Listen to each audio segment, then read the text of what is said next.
More of the Week 2 preview, fill-in-the-blank style. Let's begin here, Peter. The 49ers will be in trouble with the New York Jets if what? If they don't get better play out of Jimmy Garoppolo. He's going to have to carry a lot of this team with the injuries that they're facing right now, Mike. They go on the road now. They play twice in the Meadowlands in 8 days. They should win both of these games. But now they enter into a very rough patch of their schedule. And again, it has nothing to do with the actual foes on the schedule. It is, what coaches always say, hey, listen, we're not concerned about anybody else. We're only concerned about how we play. Well, that's what Kyle Shanahan has to be concerned with right now, how we play, because it just wasn't good enough with all the injuries they're dealing with right now. This is when a franchise quarterback steps up and he makes enough things happen so that you win 2 winnable games on the road. For me, the 49ers are in trouble against the Jets if they end up having to sign you and me to play cornerback, because it's getting to that point with all the injuries they have in the secondary. Richard Sherman, IR, Killer Witherspoon, concussion protocol, Jason Verrett, hamstring injury. They brought up some guys from the practice squad. Not that the Jets have a murderer's row of receivers, but if you don't have defensive backs, all of a sudden plus the Jets are beat up at receiver too. Yeah. Yep. On Monday Night Football, we learned in the early game that the Steelers what, and in the late game that the Broncos what? We learned that the Steelers have more weapons than the average NFL offense can account for. And that is obviously the Steeler defense.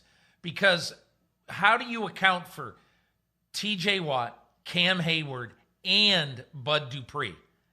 And a rising secondary also in Pittsburgh. So to me, that is what I learned about them. And what you learned about the Denver Broncos, my feeling is just watching, I only watched the first half of that game. But in watching the first half of that game, the one thing I thought of is, please, give the ball to Phillip Lindsay.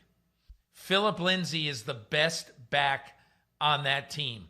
And I think he should be getting it 20 times a game, every game.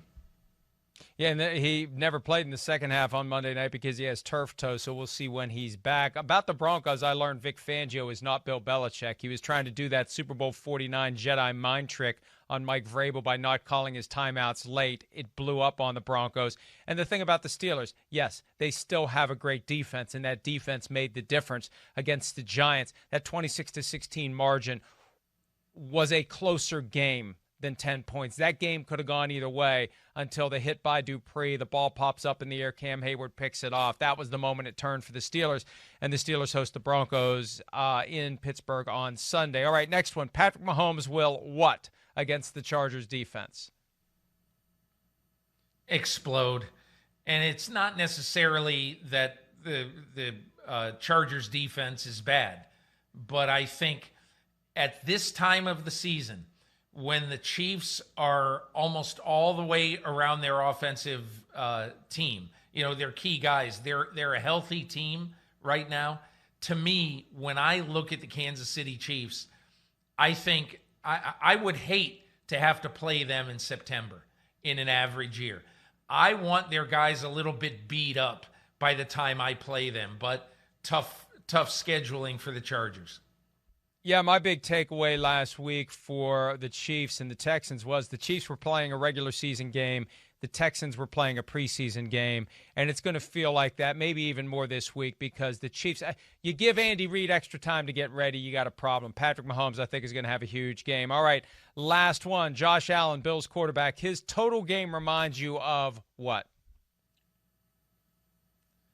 Man, Mike, his total game reminds me of a guy who has got incredible potential, and he flashes it on about 80% of his snaps.